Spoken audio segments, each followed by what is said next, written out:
Okay, so now in this lesson we're going to show you how to name parts on an object. Um, so what we're going to do is show you how to grab certain sections of polygons and actually give them names. Now this is different than giving them a surface. Okay, that's something different. If we hit Q, okay, we can give something a surface name. We'll call this Bob, and we'll make it red. Okay, so we gave those polygons a surface name. Okay, but that's not an actually a part. These aren't actually a part. Okay, I can grab these ones here and under selection and go to polygons, click on part, and we can give it a name. We'll call it Sally. Okay, so let's deselect and let's go to W for statistics, polygon statistics. Make sure you're in polygon mode if you're trying to look at the polygon statistics. Surface default, okay, and then there's Bob. Okay, let's click on the little plus sign, and that was the surface name, but notice it says surf here. Okay, so let's deselect that.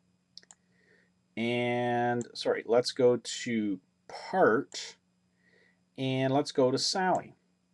Let's click on Sally, and there you go. So you may be in situations where you need to be able to come back later on and select a group of polygons.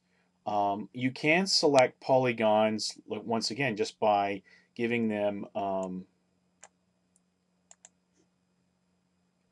surface name and color. Okay, so like I said, it's a little bit different. You may have different reasons, like I said, for certain things. You may need to give them color, but you may need to be able to grab a row or section of an object that is only specific to certain polygons and not necessarily specific to the surface color and name. So be aware of that. Um, and once again, and not to confuse you, but if I go in and I do this, okay, and I go part and call this Nancy, okay, now let's deselect that. Now, if I go to part and I click Nancy, it selects the whole thing. Now deselect, click on Bob. Okay, Bob and Nancy, you think, okay, they're the same thing. Well, no, they're not. Okay, Bob is a surface name that you can attach colors and everything that you see in the surface panel, luminosity, diffuse. You can adjust all that stuff through here. Nancy will just select that group of polygons.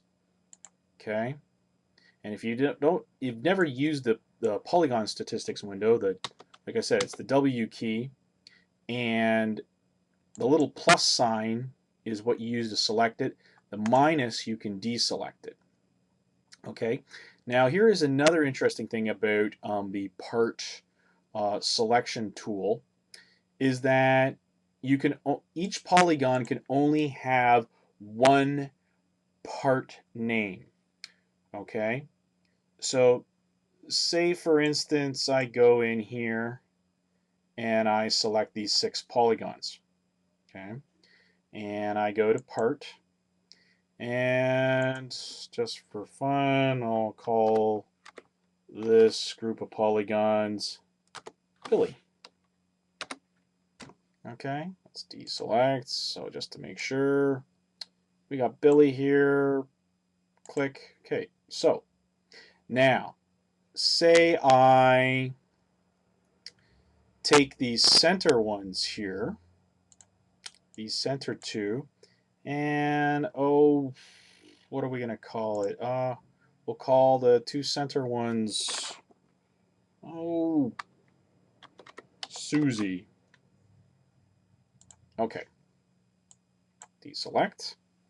Now, part names. Okay, so if I go Billy, notice is only 4 now. Okay, deselect.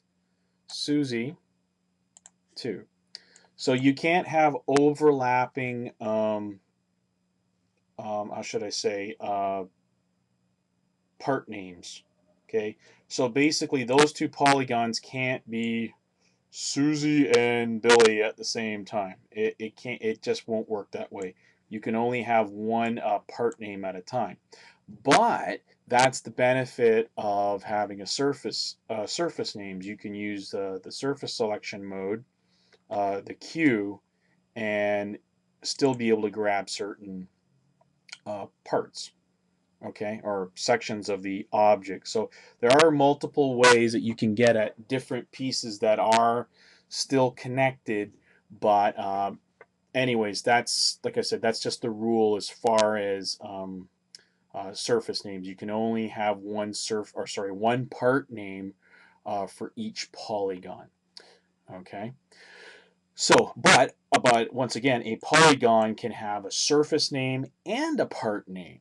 Okay. So, anyways, I think you should get that. If not, go in, fool around with it, and watch this video again. And I'm sure if you just go through it, you'll be able to figure out just from going through it a few times that what you can and what you can't do as far as naming polygons with parts or with surface names. Okay, so we're going to move on to the next video.